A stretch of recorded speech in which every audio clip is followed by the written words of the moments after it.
boy! The time is upon us! The Traveler in Genshin Impact is actually meta in Dendro teams. We are touching grass today. This is the first time ever that the Traveler has been the most effective character for a specific role, and though it may not last when we see a bunch more Dendro characters, it's still super cool that we can finally bring the protagonist around in an efficient way. If you're building a Dendro team, they are a must, so I'm going to teach you exactly why they're good and how to build them. If you enjoy these types of videos, feel free to leave a like on the video and comment down below what your favorite team is with Dendro MC. With all that being said, my name is Braxophone, and let's talk about the Dendro Traveler.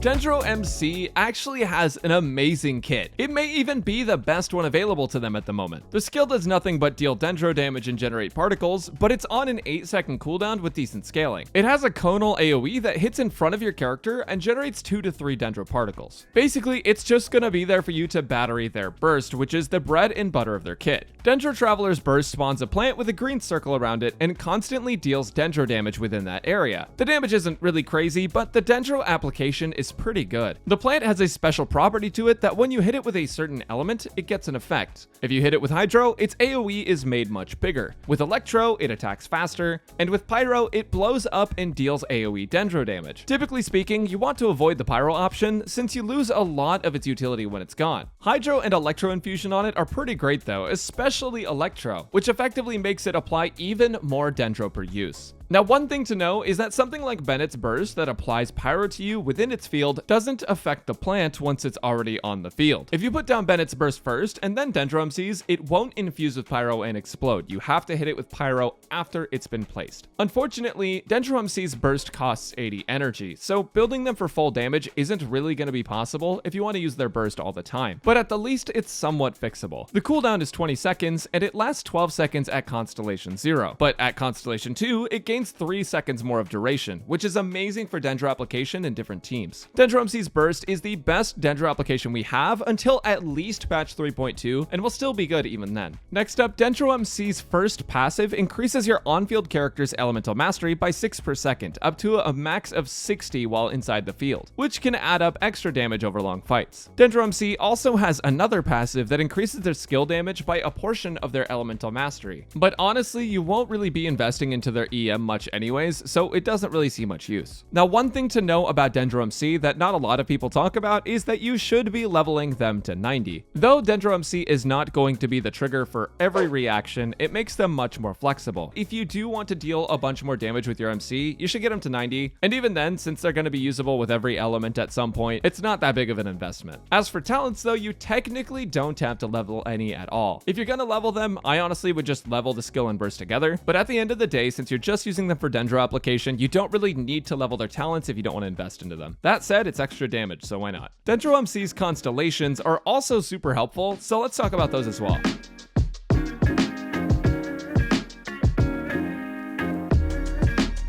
Dendro MC's constellations are all free, but I did want to go over them just so you know kind of what they do. Their first constellation is pretty helpful. It basically just gives them 3.5 energy after hitting an enemy with their elemental skill. This is not 3.5 orbs or anything. This is just 3.5 energy to their bank, so energy recharge does not affect it. It is worth noting that if you use something like Sacrificial Sword, you're technically getting 7 energy from this because you'll be able to use your skill twice, so it does really help if you end up using Sac Sword. Now, their Constellation 2 increases the duration of their burst by 3 seconds, which is really strong and definitely worth questing and exploring for. Definitely get C2 when you can. Constellation 3 increases their skill by 3. Constellation 4 gives your first Ascension passive EM bonus a little bit more quickly. After giving the plant an element, you actually gain 5 stacks out of the 10 maximum of elemental mastery immediately. Now, Constellation 5 increases their burst by 3, and Constellation 6 gives your Dendro characters within MC's burst 12% more Dendro damage. If the plant was affected by one of the elements that changes its properties, that same element gets a 12% damage buff as well. Generally speaking, the Dendro damage bonus won't do much since Dendro MC will be the only Dendro you're running, and their damage isn't huge, but the damage bonus to Electro or Hydro can be pretty helpful over a couple rotations. Since Dendro MC's constellations all come free anyways, it's not like you need to worry about spending or anything, but you'll definitely want to pick up Constellation 2 as soon as you can. It's super important for their use in essentially any Dendro team.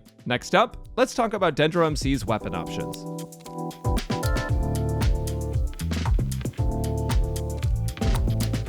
Since Dendro Traveler wants to fill a more supportive role, you want to build them with support weapons. There's free-to-play weapons that are pretty solid, but you'll want to prioritize these 3 first if you have them. For the smoothest rotations possible and to have the character feel the best, I recommend going for Favonius Sword or Sacrificial Sword to help generate extra particles for both your Traveler and the rest of your team. They both have an energy recharge main stat that lets your DMC get their burst up faster, and all DMC teams revolve around their burst, so they really need to have their burst up as much as possible. If you happen to have access to Freedom Sworn, that can also be really strong since it can increase your carry's damage while also helping your DMC deal more damage, but ultimately, having your burst up every rotation is more important than the small damage buff you're going to be getting from Freedom Sworn, or by building your Dendro MC with Elemental Mastery. Now, as mentioned in the Constellation section, the upside of Sacrificial is that you're getting 7 bonus energy back to your MC, but Favonius can also be good if you need to transfer energy to another character in your party, so it's ultimately up to you and which feels better or whichever has more refinements. If you don't have any of those options, the good news is that the new craftable weapon, Sapwood Blade, is an amazing support weapon. It won't generate extra particles or anything, but it has an energy recharge main stat and drops an item that you can pick up for 60 elemental mastery at refinement 1. At refinement 5, that becomes 120 elemental mastery, so effectively you could drop that on the ground, pick it up with another character, and that character gets a massive buff. It's like a free-to-play friendly elegy buff. In some cases, it can even be better than Freedom Sworn. If you don't have a Favonius or Sacrificial Sword available, I highly recommend investing in the new craftable Sapwood Blade, which you can get after you progress to a certain point in the Archon quest and get pages that allow you to build the craftables. All in all, the nice thing about Dendro MC is that you don't need to worry about every single weapon in the game. It's either you build the craftable or you use Favonius, Sacrificial, or Freedom Sworn. If you don't have any of those, then just any energy recharge weapon is going to be good. Next up, let's talk about their artifact build. I've seen lots of confusion on this and I want to clear some things up.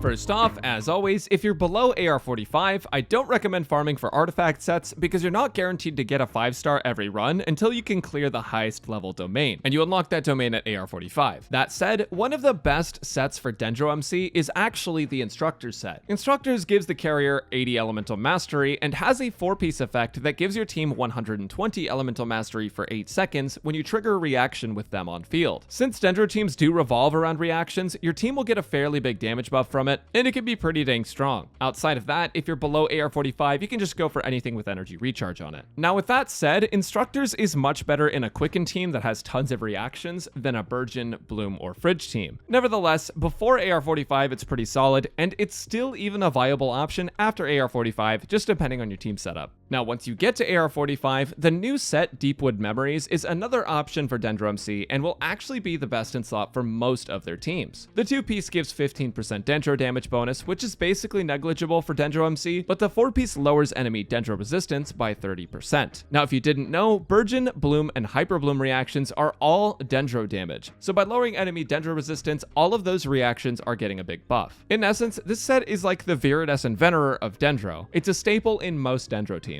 The one exception to this would be Quicken focused teams, where sometimes, depending on the teammates that you have, Instructors can actually result in more overall team damage. Lastly, you have the option of running something like 4-piece Noblesse to give your team a 20% attack buff once you cast her burst. This is mostly just a shoo-in set. I would recommend having one of the Dendro sets, but Noblesse can work fine. Unfortunately, one of the major downsides of Dendro MC is that to get a lot of value from them, you need to have 4-piece artifact sets. You can always go with something like 4 Emblem of Severed Fate, or even a 2-piece emblem set, but Dendro MC's personal damage isn't super great, and all of the support sets just add so much more value. You will get more team damage out of putting Noblesse or the Dendro set on your MC than by trying to build them for their own personal damage. Now, because Dendro MC's personal damage isn't insanely high, and because of their high cost burst, you'll basically always want to have an energy recharge sans. There will be people who say to use an attack or elemental mastery sans, and each of those will have their own place, but an overwhelming majority of the time, you'll need the energy. To get your burst back every rotation using your skill twice, you'll still need around 200% or more energy recharge. I'm currently playing at about 240%, and I barely have have enough in most content. Obviously, if you go to something like floor 12-1, where there's 21 enemies, you're not going to have as many issues with energy, but in most content, you should assume that you're not going to be getting a ton of particles from enemies. Now, if you do happen to use Dendro MC with Raiden, you can actually get away with a little bit less energy recharge. You can use something like an Elemental Mastery Sands, and you'll be able to get a little bit more damage out of them, but with someone like Fischl, you'll still need to run an energy recharge Sands most of the time. Dendro MC just takes a lot of energy, which is why their damage isn't super great, because if you want to get their burst up so you can apply Dendro all the time, you just need to make sure that you have enough energy recharge. Now for the other stats, I recommend a Dendro damage goblet and a crit rate circlet, mostly for those of you who are looking to run Favonius while gaining a bit of damage. You can opt for an Elemental Mastery goblet and circlet in a quicken team, but in non-quicken teams, Dendro MC will almost never be the trigger on reactions, so their Elemental Mastery won't actually matter. The easiest thing to shoot for is energy recharge, Dendro damage, and crit. For substats, just aim for energy recharge, elemental mastery, attack percent, and crit. If you're using Favonius, definitely put crit rate first. Now at the end of these sections, I usually make multiple different build examples, but Dendro MC is pretty straightforward, so I just made this one with Deepwood Memories, which will lower enemy Dendro resistance, Favonius Sword to get some particles, and then energy recharge, Dendro damage, and crit rate.